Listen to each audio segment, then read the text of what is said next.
Hi, I'm Susan, and today I want to show you how you can make a simple cane with just a cutter. Just a regular little clay cutter. You don't need any experience. You don't need to have any Skinner blends. This is really simple. So let's get started, and you can use any shape. You don't have to use a heart.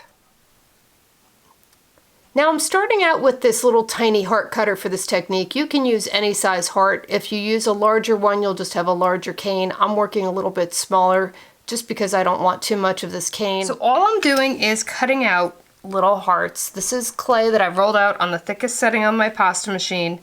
And you could do this with a hand roller, it doesn't really matter. And all I'm doing is stacking it on top of itself. Just basically making a heart-shaped plug that will be the center of my cane. So I'm just going to finish stacking this up and I will be back. So I'm back and I have them all stacked up as best as I can get. You can't get these perfectly. Don't beat yourself up. It's not worth it. So just stack them up and I'm just gonna squish them together so that I can get some of that air out so it doesn't affect my cane. And you can use a chopstick. This is a knitting needle. You can use a pen, anything that you have that's cylindrical and round that you can just burnish these edges and smooth them out more evenly. So you don't have to make any Skinner blends for this or do anything fancy. And if you wanted to make a bunch of different colors or different things or like a team logo, you could get the letter cutters, or you could just keep cutting letters out if you're that patient. I like the cutters just because it just kind of does the work for you, but if you were willing to be patient, you could cut them out yourself too. That's just another alternative if you can't find a cutter that is what you want.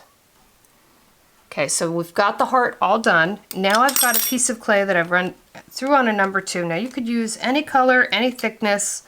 I just wanted the contrasting orange to outline this, and I'm just cutting the one side there, as you see, because I'm just going to wrap this. Now most people would start here, but I find it easier to start here. Either way will work. This is just easier to cut it. And so I'm starting at this edge of this heart, and I'm just pushing it in. And once again, I'm taking my needle tool, my knitting tool, and I'm just pushing it right in the center there. And now where it matches up, it's real easy to cut. Where if it were the center of the heart, it's harder to cut into that. And then I'm just going to trim the back. And now I will just line this with black clay. Now you can do this black clay technique or any color clay. You could do it with white. You could even, if you wanted to, have this start out like a rainbow and go different colors with your heart in the center if you wanted more of a psychedelic feel. There's just any way you like. That's what you can imagine is what you can do with polymer clay. Now I'm just going to take this black and I have it in a triangle. And you want to know how I make a triangle? I make a snake and I just squish it against my table or tile or whatever you're working on, and that will make it easily form into a little triangle. And you say, why are you making a triangle? I don't want to lose that heart point, and so I am just squishing that triangle right into the center of the heart, and that will pack it in that it won't distort. So I'm just spreading it down the sides, and now I'm going to cut 2 more pieces for the sides of my heart. And if you were doing a star, you would pack this into the points of the star. You just want to get it into the points in the places that it has a tendency to distort more. You kind of want to protect those so that there won't be any gaps or air pockets for it to distort less. And now I have some more black that I've just rolled out on a number 1 on the pasta machine. And like I said, you don't need a pasta machine for this. You could just roll this out by hand. I happen to have one, so I use it because it's more convenient. And I am just going to now take this piece and just, let me go that side is better for you to see. I'm just going to start wrapping the heart. And see where it needs a little more clay here? I'm just going to go backwards and wrap it again. And I want to get this heart really buried in clay. So I just keep on wrapping and wrapping. And when I run out of clay, I'm going to go get some more clay and wrap it some more. So I'm going to cut it and trim off the back because I don't want to add more clay until I trim this off. It has a tendency, if you don't trim it as you go, to just get too bulky and difficult to trim. This way you can just see what you're doing and it's much more manageable. So I'm just going to go get some more clay and finish wrapping. And I will be back after I've got this kind of bulky looking. So I'm back and I've wrapped the heart up and it's not really attractive, is it? But that's okay. We're just going to give it a little squish.